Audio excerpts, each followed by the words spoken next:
என்ன 3 பேரும் வாசல்லே நின்னு வரவேற்கிறீங்க? அன்பு, ராத்திரி உங்களை வீட்டுக்கு போக சொன்னா நீங்க ஏன் முத்தண்ண வீட்டுக்கு போனீங்க? வந்ததும் இப்ப எதுக்கு அதை பத்தி பேசிட்டு, வாங்க போய் வேலையை பார்ப்போம். அக்கா, இங்க பாருக்கா, இவர் பண்றது கொஞ்சமாவது நல்லா இருக்குதா? குடும்பத்துல சண்டைன்னு வந்தா இப்படிதான் எல்லாரும் வீட்டுல கோச்சிக்கிட்டு வீட்டை விட்டு போறாங்களா? அவர் அம்மா இவர் இல்லன்னு சாப்பிடாம கொள்ளாம இருக்காங்கன்னு யாழினி போன் போட்டு புலம்புறா.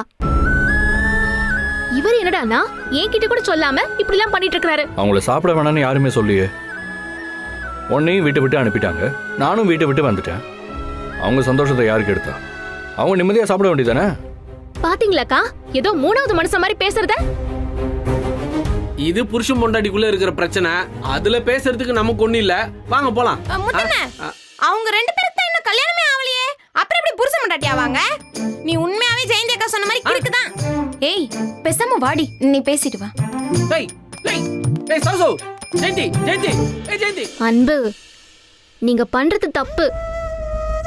தப்பு பண்ணும்போது அம்மா அண்ணா கண்டிக்கதே செய்வாங்க, கோவத்துல 4 வார்த்தை வெய்யதே செய்வாங்க. அதுக்கு கூட அவங்களுக்கு உரிமை இல்லையா என்ன? இங்க பாருங்க ஆனந்தி, அவங்களுக்கு என்ன திட்டுறதுக்கோ அடிக்கிறதுக்கோ எல்லா உரிமையும் இருக்கு.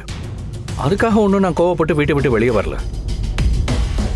ஆனா ஒன்னு அவங்க அப்படி பண்ணாங்க பாத்தியா, அதான் என்னால தாங்கிக்கவே முடியல.